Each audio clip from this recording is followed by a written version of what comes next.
TV Al-Waha. Hot Inspiration.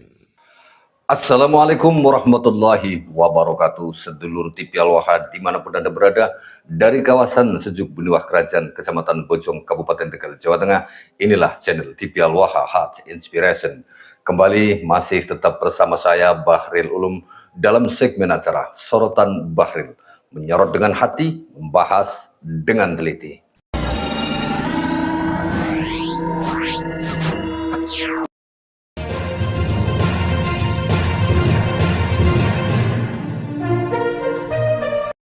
Kali ini kita akan membahas tentang Kitab Talmud. Kitab Talmud adalah kitab suci kaum Qobalis Yahudi. Kitab Talmud ini adalah kitab suci yang terpenting bagi kaum Yahudi, bahkan kitab ini lebih penting daripada kitab Taurat. Kitab Talmud bukan saja menjadi sumber dalam penetapan hukum agama, tetapi kitab ini juga menjadi ideologi dan prinsip-prinsip serta arahan bagi penyusunan kebijakan negara dan pemerintah Yahudi Israel. Juga kitab ini menjadi pandangan hidup orang Yahudi pada umumnya.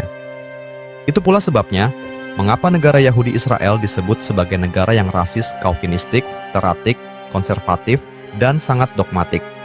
Untuk dapat memahami sepak terjang negara Israel yang tampak arogan, keras kepala, tidak kenal kompromi, orang perlu memahami isi ajaran kitab Talmud, yang diyakini oleh orang Yahudi sebagai kitab suci yang terpenting di antara kitab-kitab suci mereka. Keimanan orang Yahudi terhadap kitab Talmud luar biasa.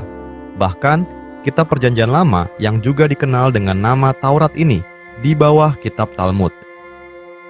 Maka, bukti tentang hal ini dapat ditemukan dalam Talmud. Kita akan bacakan beberapa isi kitab Talmud yang aneh, yang benar-benar menyesatkan. Herubin 2b, edisi Soncino yang mengingatkan kepada kaum Yahudi.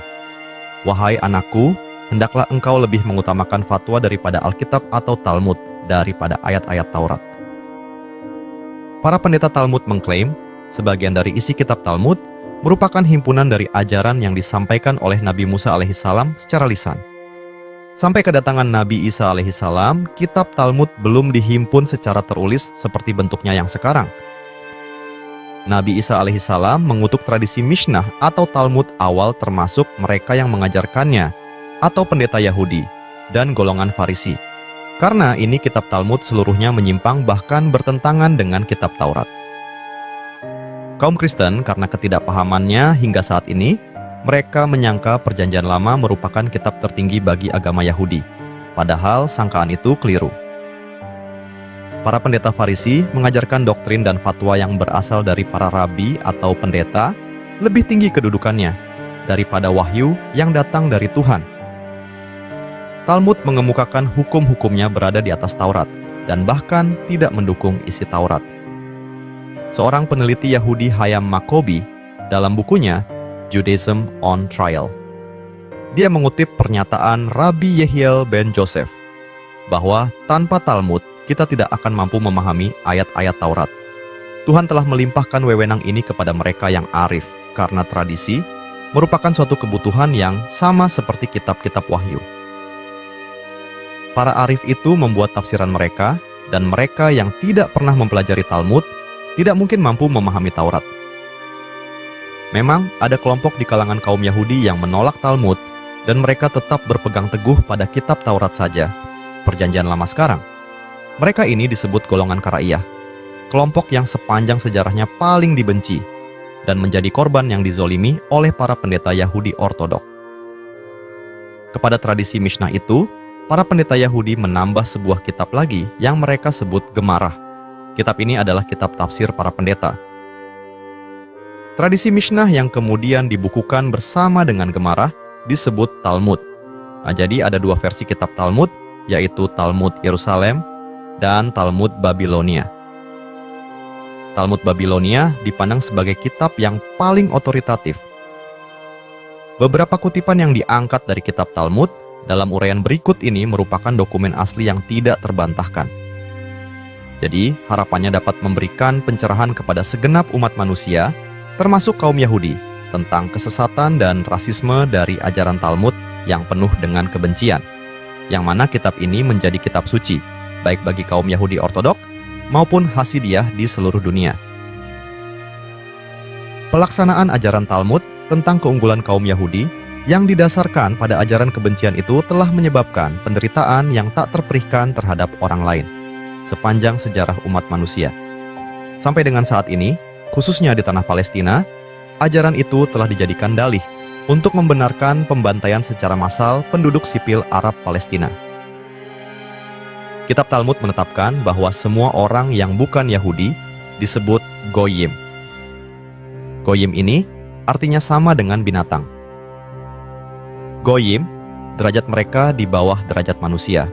Ras Yahudi adalah umat pilihan, satu-satunya ras yang mengklaim diri sebagai keturunan langsung dari Nabi Adam alaihissalam.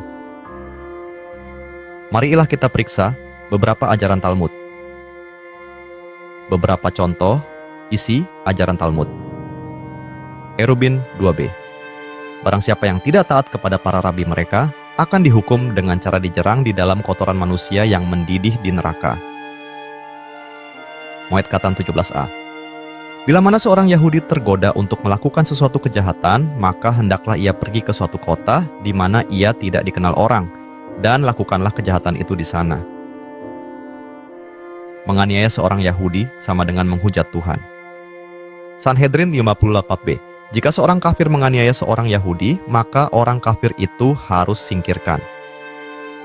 Dibenarkan menipu orang yang bukan Yahudi. Sanhedrin 57a. Seorang Yahudi tidak wajib membayar upah kepada orang kafir yang bekerja baginya. Orang Yahudi mempunyai kedudukan hukum yang lebih tinggi. Babakama 37b. Jika lembu seorang Yahudi melukai kepunyaan orang Kanaan, tidak perlu ada ganti rugi. Tetapi, jika lembu orang Kanaan sampai melukai kepunyaan orang Yahudi, maka orang itu harus membayar ganti rugi sepenuh-penuhnya. Orang Yahudi boleh mencuri barang milik bukan Yahudi. Baba Mezia 24a. Jika seorang Yahudi menemukan barang hilang milik orang kafir, dia tidak wajib mengembalikannya kepada pemiliknya. Ayat ini ditegaskan kembali di dalam Babakama 113b. Kemudian ada isi kitabnya yang menyatakan bahwa orang Yahudi boleh merampok atau membunuh orang non-Yahudi. Pada Sanhedrin 57a, jika seorang Yahudi membunuh seorang kutea atau kafir, maka Yahudi itu tidak akan dapat hukuman mati. Apa yang sudah dicari oleh seorang Yahudi boleh menjadi miliknya. Babakama 37b. Kaum kafir ada di luar perlindungan hukum dan Tuhan membukakan uang mereka kepada Bani Israel. Orang Yahudi boleh berdusta kepada orang non-Yahudi. Babakama 117a. Orang Yahudi diperbolehkan mendusta untuk menipu orang kafir. Yang bukan Yahudi adalah hewan di bawah derajat manusia. Yebamot 98a. Semua anak keturunan orang kafir tergolong sama dengan binatang. Abodah Zarah 36b. Anak perempuan kafir sama dengan nidah atau najis sejak lahir. Abodah Zarah 22a sampai 22b. Orang kafir lebih senang berhubungan seks dengan lembu. Ajaran gila di dalam Talmud. Gitin 69a. Untuk menyembuhkan tubuh, ambil debu yang berada di bawah bayang-bayang jamban, dicampur dengan madu, lalu dimakan. Yebamot 63a. Adam telah bersetubuh dengan semua binatang ketika ia berada di surga. Yebamot 63a. Menjadi petani adalah pekerjaan yang paling hina. Sanhedrin 56b. Seseorang Yahudi boleh mengawini anak perempuan berumur 3 tahun. Persisnya 3 tahun 1 hari. Sanhedrin 54b. Seorang Yahudi diperbolehkan bersetubuh dengan anak perempuan, asalkan saja anak itu berumur di bawah 9 tahun. Ketubot 11b. Bila mana seorang dewasa bersetubuh dengan seorang anak perempuan, tidak ada dosanya. Yebamot 59b. Seorang perempuan yang telah bersetubuh dengan seekor binatang diperbolehkan menikah dengan pendeta Yahudi. Seorang perempuan Yahudi yang telah bersetubuh dengan jin juga diperbolehkan kawin dengan seorang pendeta Yahudi. Abodah Zarah 17a. Buktikan bila mana ada pelacur seorang pun di muka bumi ini yang belum pernah disetubuhi oleh pendeta Talmud Eleazar. Hagigah 27a. Nyatakan bahwa tidak ada seorang rabi pun yang akan masuk neraka. Baba Mezia 59b. Seorang rabi telah mendebat Tuhan dan mengalahkannya. Tuhan pun mengakui bahwa rabi itu memenangkan debat tersebut. Gitin 70a. Para rabi mengajarkan, sekeluarnya seseorang dari jamban, maka ia tidak boleh bersetubuh sampai menunggu waktu yang sama dengan menempuh perjalanan sejauh setengah mil. Konon, iblis yang ada di jamban itu masih menyertainya selama waktu itu. Kalau dia melakukannya juga atau bersetubuh, maka anak keturunannya akan terkena penyakit ayan. Gitin 69b. Untuk menyembuhkan penyakit kelumpuhan, campur kotoran seekor anjing berbulu putih dan campur dengan balsam. Tetapi, bila memungkinkan untuk menghindar dari penyakit itu, tidak perlu memakan kotoran anjing itu, karena hal itu akan membuat anggota tubuh menjadi lemas. Menahot 43b sampai 44a. Seorang Yahudi diwajibkan membaca doa berikut ini setiap hari. Aku bersyukur ya Tuhanku, karena Engkau tidak menjadikan aku seorang kafir, seorang perempuan, atau seorang budak belian. Kemudian ada kisah-kisah Holocaust oleh Romawi di dalam Talmud. Pada ayat Gitin 57b, ada dikisahkan tentang dibantainya 4 juta orang Yahudi oleh orang Romawi di kota Betar. Gitin 54a mengklaim bahwa 16 juta anak-anak Yahudi dibungkus ke dalam satu gulungan dan dibakar hidup-hidup oleh orang Romawi. Demografi tentang zaman kuno menyatakan bahwa orang Yahudi seluruh dunia pada masa penjajahan oleh Romawi tidak sampai berjumlah 16 juta, bahkan 4 juta pun tidak ada. Kemudian genosida dihalalkan oleh Talmud. Perjanjian kecil, Soferim 15, Kaidah 10. Inilah kata-kata dari Rabbi Simeon ben Yohai, Top Shebe Goyim Harok. Bahkan orang kafir yang baik sekalipun seluruhnya harus dibunuh. Orang-orang Israel setiap tahun mengikuti acara nasional ziarah ke kuburan Simeon ben Yohai untuk memberikan penghormatan kepada rabi yang telah menganjurkan untuk menghabisi orang-orang non-Yahudi. Di Purim, pada tanggal 25 Februari 1994, seorang perwira Angkatan Darat Israel, Baruch Goldstein, seorang Yahudi Ortodoks dari Brooklyn, dia membantai 40 orang Muslim, termasuk anak-anak, ketika mereka tengah bersujud salat di sebuah masjid. Subhanallah. Goldstein adalah pengikut mendiang Rabbi Meir Kahane, yang saat itu menyatakan kepada kantor berita CBS News bahwa ajaran yang dianutnya mengatakan orang-orang Arab itu tidak lebih daripada anjing, sesuai ajaran Talmud. Ehud Sprinzak, seorang profesor di Universitas Yerusalem, menjelaskan tentang falsafah Kahane dan Goldstein. Mereka percaya bahwa mereka diwajibkan untuk melakukan kekerasan terhadap Goyim, sebuah istilah Yahudi untuk orang-orang yang bukan Yahudi. Rabbi Isaac Ginsburg mengatakan, kita harus mengakui darah seorang Yahudi dan darah orang Goyim tidaklah sama. Rabbi Jacob Perrin berkata, 1 juta orang Arab tidaklah seimbang dengan sepotong kelingking orang Yahudi. Subhanallah, kitab yang sesat dan menyesatkan. Moses Maimonides membenarkan. Sahabat Medina yang beriman, Moses Maimonides mengajarkan bahwa kaum Kristen wajib dihabisi. Tokoh yang memberikan fatwa seperti itu memiliki kedudukan tertinggi dalam hierarki agama Yahudi. Moses Maimonides dipandang sebagai penyusun hukum dan filosof terbesar sepanjang sejarah Yahudi.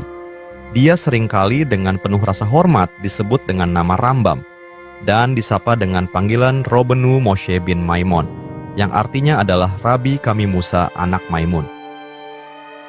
Inilah yang diajarkan oleh Maimonides tentang boleh tidaknya menyelamatkan nyawa kaum Goyim, atau bahkan orang Yahudi sekalipun yang berani menolak inspirasi ilahiyah di dalam Talmud.